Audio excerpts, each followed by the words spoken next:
If you were to ask me if my Lego room is a mess right now, I would probably say yes, indeed, it is a mess. But today when I woke up, I was like, you know what? I'm gonna start cleaning up that mess. In order to fix the mess in the Lego city, I have to rebuild all the roads. So that's what I worked on all day. You'll probably notice that there's a lot of exposed table in my Lego city right now on either side of Town Hall, by the hospital there, also right over here by the new Central Perk. Essentially, all of these roads are gone. And that's because they're all over on my desk here, and I actually spent the entire day, we're talking like 9 a.m. till 8 p.m., reconfiguring these road plates. And they're ready to be installed in the Lego City, and I am so excited. So this stack of road plates right here is gonna go on this street, and that's where we're gonna start. Okay, first off, I've got a curve here. This is my bicycle lane curve. I know it looks sort of strange, like it's not locked in place, but once I get another road up next to it, those parts aren't going anywhere. So that's my curve. Then next up we have a straight. This one here is sort of strange though, because you'll see it goes dark gray, then the dark azure, and then more dark gray. That's because this is actually going to go by the gas station because it needs to be a pull-in for the gas station. So that one's sort of interesting. Then we just have a standard straight with the bicycle lane, 2 studs of sidewalk on the side of it. I've got 2 half ones here. This one has the bicycle lane and just sidewalk on the side. This is a one-way half base plate road.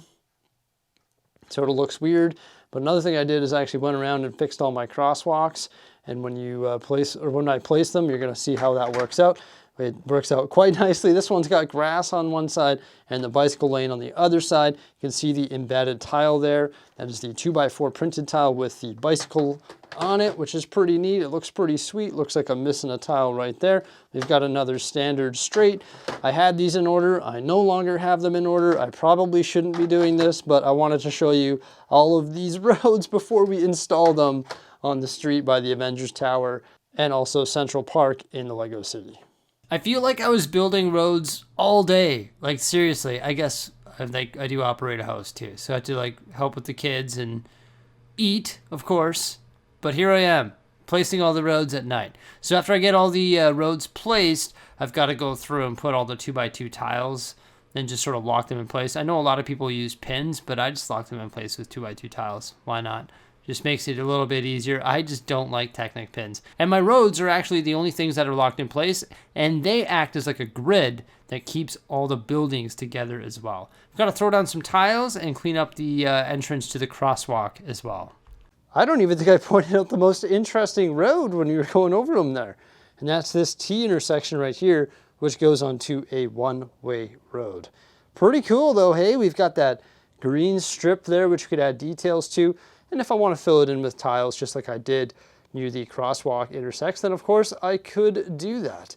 But yeah, these roads are looking pretty fresh. The crosswalks are all tidied up. I was able to do that with the 8x16 road plates that do not have the crosswalks on them. I had to special order those from Denmark. But I guess now that I look at this one right here, I probably need to remove that because it's like right by a bicycle lane, which makes 0 sense. So I guess I'll be swapping that out. But either way, the intersection looks quite controlled there, quite safe for all of the residents of the Lego City. There's the gas station. We have the pole in there, which looks super clean, right? It's like one with the road. And that corner does look pretty good there as well. Pretty happy with that. The bicycle lane is looking pretty fresh. But now that I see that, I probably need to switch those with dark gray. Oh my gosh, I don't see these things until I place them. There's also one more road right there that has been modified for the corner garage pull-on. There we go, it's all fixed up, and now I'm ready to move on to the next street, which is the one that starts with the Grand Emporium Brick Bank and also Diagon Alley. Recently we added Gringotts, looking pretty cool. We're gonna make it look even better with the addition of roads. Once again, fix these up, right? Doesn't that look good?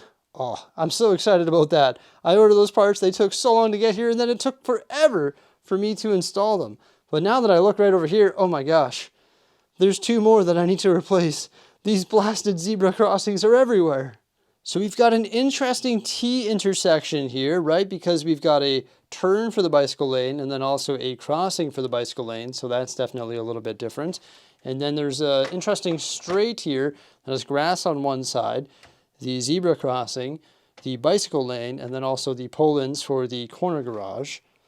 Then there's a couple half plates. This is our one-way road. This is one just to get the math corrected for our roads, for our two-way road. Then there's one with a parking stall right there built into the side. I really like that. Got the rounded edge of the sidewalk there. Also the yellow line and the tile underneath to make it look pretty clean. Match that dark gray color, right? And then we've got some standard straights. I'm going to call that a standard straight at this point. There's a lot of grass all over the Lego city now, which adds a nice pop of color. Another reason why I didn't want to do my bicycle lanes in green is because it would match the color of grass. And I knew that one day I wanted to add these green belts on the side or the sides of my roads, right? So a whole bunch of different roads here. Mostly, or the most common one is that one for sure. Bicycle lane print pieces once again. And these things are ready to be installed. So I start on the far end by the corner garage and I make my way toward the Ghostbusters HQ and then the Central Park. I just lay down all the plates and then once again just lock them together with the 2x4 dark gray tiles. Yeah, it's pretty cool. There's lots of different variations in the road. So even though you build them all day, you feel like you're doing a variety of tasks just because they're sort of different from each other, right? Woo! Just look at that, everybody. It is just so clean and tidy with no vehicles. It's actually crazy. I almost don't want to put the vehicles back on the streets. But yeah, this road's looking pretty good. We've got that parking stall across from the Daily Bugle. Then right here, there is the pull-in for the corner garage. Got some crosswalks once again. Now, I did make one mistake. I meant to extend this green space right there. So I'll have to decide if I want to do that. I also need to add some more gray tiles right there so people can actually walk. You're not walking on the grass, right? So I just gotta add some gray tiles to make that look good. And same with this side over here, just like I did with those ones right over there. And then also I made another mistake. I think right over there, there should be some more green as well. There we go. I fixed up those sidewalks there, filled them in a bit with some tiles, so now it actually makes sense. I don't think I have it in me tonight to add more green spaces because I'm too excited to install the rest of the road. I sort of want to prioritize that, but I'll probably fix that up, I don't know, tomorrow. And I also added these roads as well. So now there's the street running past the hospital and also these little custom facades that cover up the back of Diagon Alley. Yeah, the bicycle lane goes right to the end of the street there. So next up, I've got some modified road plates with the train track embedded on the sides. So these actually have underlying plate, like underneath the train track, and then the train track is completely tiled off, so it blends in with the road. Then we have sidewalk on that one there. There is a half base plate one here with grass on the side. There's another half base plate one with just sidewalk. Then there's this modified weird T intersect. And that's going to make sense when we place it by the bowling alley there. It's an entrance to the parking lot that I'm going to build in the future. Then another one of those with the grass and the train track, and another one, and then one with a custom pull-in for the fire brigade, I believe, and also a residential building. And you can see how I actually broke the white line just so it makes sense with the driveway pull-ins.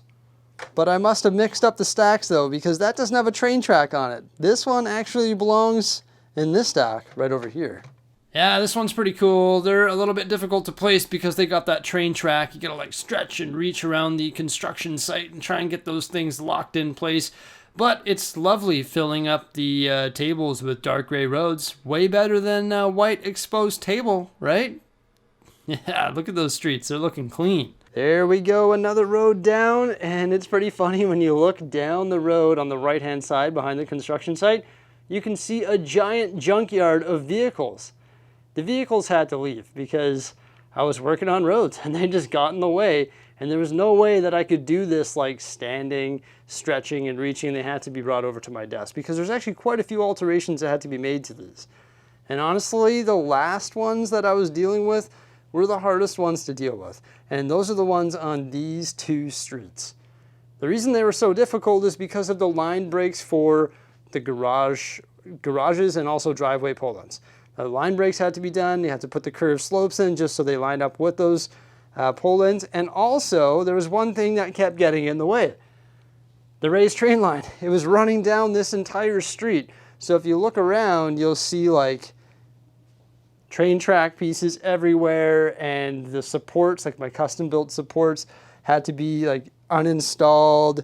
That's why there's the 2x4 plates there, because the train actually, or the supports actually go in the middle of the road, right? So I had to like take all that stuff down, which was a nuisance because now I have to reinstall it. In addition to the roads that we're about to install over here, I also fixed up this one here. This actually used to be a double road, and it served as a pull-in for the Quickie Mart, so that had to be changed up to 2 standard straights with the 2x4 plates for the train supports. But yeah, once again, we've got the one for the fire brigade, a different driveway pull-in. There's a half base plate one here with a driveway pull-in.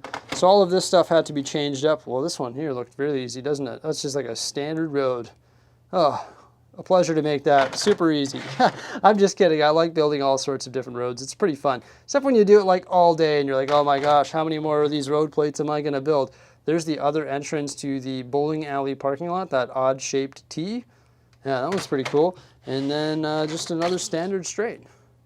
This is definitely where the struggle is. Not really a struggle, it just takes a little bit more time. I decided to build those custom train supports. I really like them, but sometimes the like stretching and reaching makes it difficult. Also, the Lego math is sort of thrown off in my train track because of the weird curve that has to do around that white pillar. It is what it is. I still worked out that math with the addition of Flex Track.